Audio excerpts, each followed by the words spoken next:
how to pass your CIMA Strategic Case Study Examination for the February 2026 sitting for the pre-C materials of Cewmlator. My name is James, and in this video I'm going to take you through my 4 exam day predictions that I'd be studying for if I was in your position. And for a pure caveat on this, I've not spoken to any of the CIMA examiners or markers. This is just my interpretation of the pre-C materials that could help you to pass. Speaking of which, if you'd like access to some free strategic case study materials thanks to Astranti, click the link in the description or in my bio of this video and you can download them yourselves. And also you'll find on there some mock exam papers based on Cewmlator to help you practice ahead of your pre-C examination. So without any further ado, let's get stuck into it. Leave me a comment what you think of these predictions, because number 1 has to be the corporate strategy under market and competitive pressure.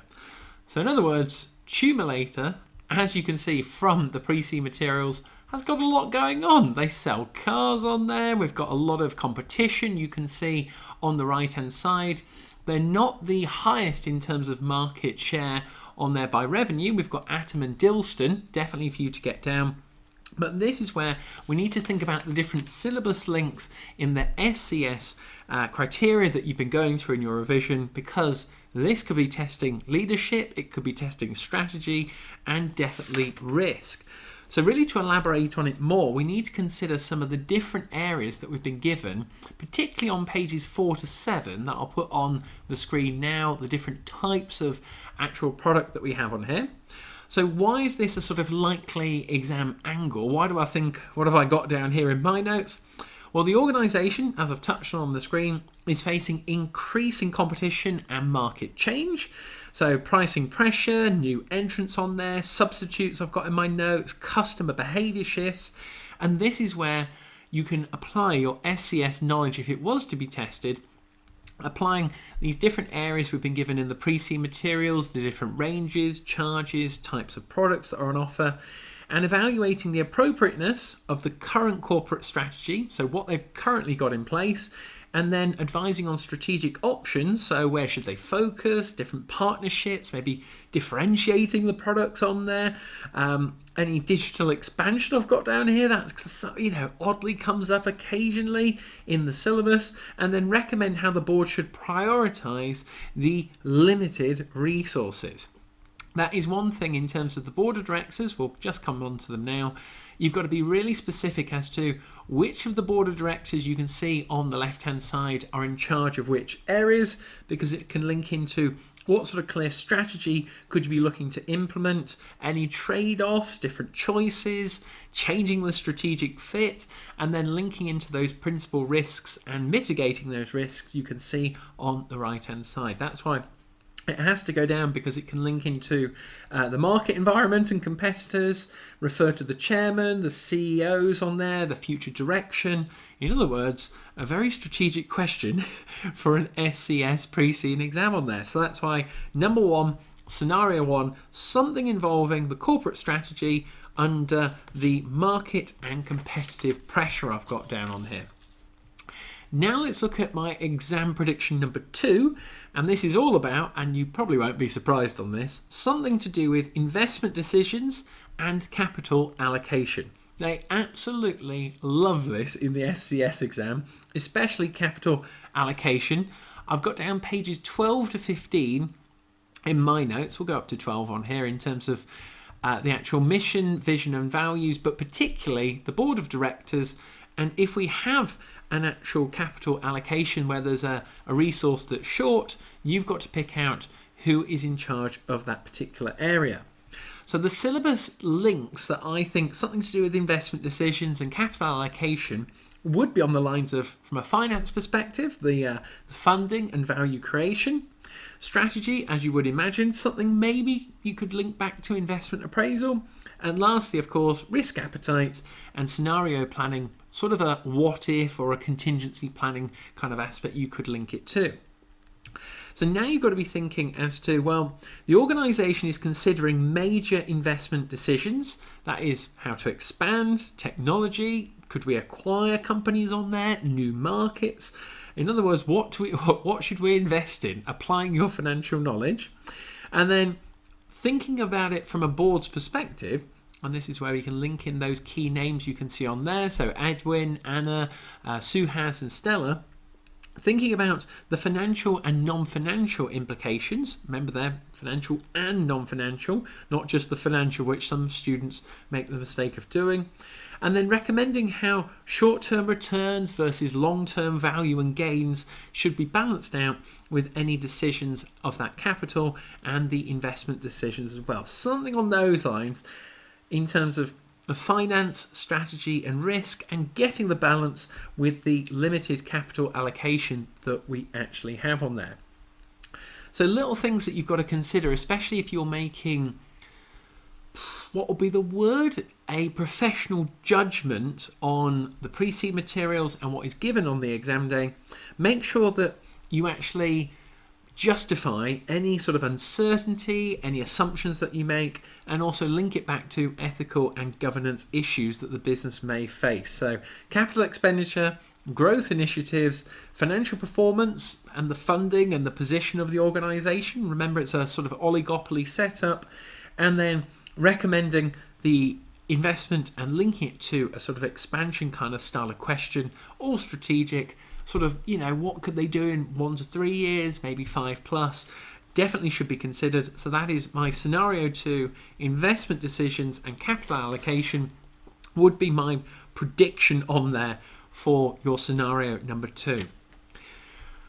Now, exam key area number 3 as a small prediction that, again, you won't be surprised with. I'm sure you've considered it already, but it has to be number 3, governance, ethics, and something to do with stakeholders, maybe improving their confidence on there as a sort of likely exam angle. Why could this come up? Well, they absolutely love ethics on there because we can link it into risk, strategy, and leadership. Is it ethical leadership, especially from the board of directors we have on there? Thinking about the risk, you can see on the right-hand side, reputational risk, how the business conducts themselves, and then most importantly, when you have a look at the strategy, it always links into shareholder wealth maximization and keeping the share price consistent and increasing, creating value and trust within the shareholders. So when we think about this from a perspective of the actual pre-seed materials were given and what could come up on the exam day, there are concerns that already exist within the governance quality and ethical behaviour and stakeholder trust. And this is where, are the governance structures actually fit for purpose that were given in the pre-seed materials, the board oversight, the actual culture on there. So things that you could refer directly to. And bear in mind, when it comes to your exam day, things are going to go wrong. You've got to make a professional judgment on there. That's where you've got to refer back to the mission, the vision, and the values on the left-hand side to say, does it actually represent what the company is shouting about in their annual report? In other words, are they trying to protect their reputation, stakeholder relations on there? But why is this a sort of classic SCS kind of style question? Well, setting the tone from the top on there as to, well, there's going to be some form of ethical or governance issue that could link into risk and leadership as well, but you've got to work out which of the board of directors who it actually implicates and what kind of area of behaviour or culture that the requirement is actually asking you to discuss. So the ones that I've sort of advised on my sort of notes down here to make sure you're on top of: the board structure and the leadership roles, ethics, compliance and regulation as well on there. So that's the risk and the governance that we've touched on before. So that's next to the actual board of directors you can see on the screen now.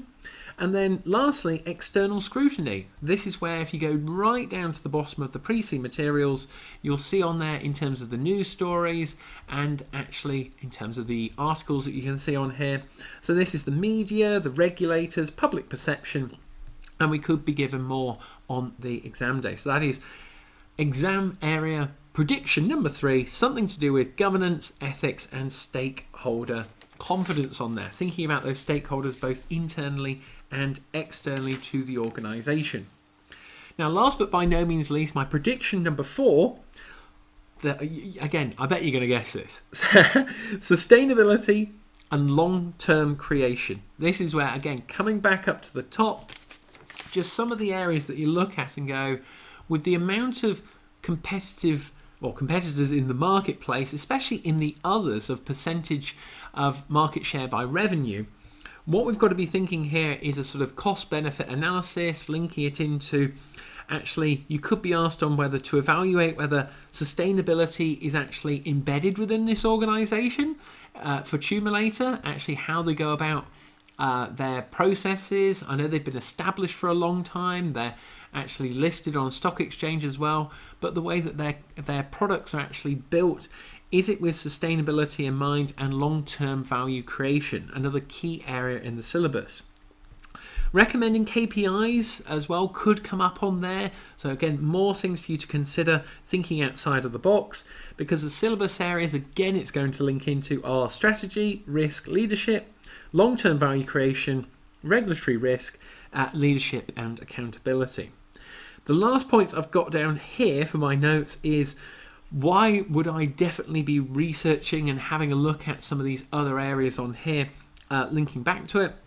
Well, there is a strong alignment in terms of sustainability for common SCS themes. It's quite common in the accounting sector at the moment in 2026. It also can be linked to testing long-term thinking, balancing stakeholder needs, and no heavy calculations. It's getting you to talk about your judgment and insight. What would you do in certain situations? Again, there's bound to be something that flares up and you've got to say, well, where's my balanced argument here? How can I evaluate it? And then the areas of the pre-scene to revise from this are the sustainability statements and ESG commitments on there, the risks indicated linking to the climate regulation, and then there are some performance measures as well, or targets that you've just got to link it into as well, and say to yourself, well, which of the board of directors are accountable for these risk areas? How can I link it into maybe the financial situation?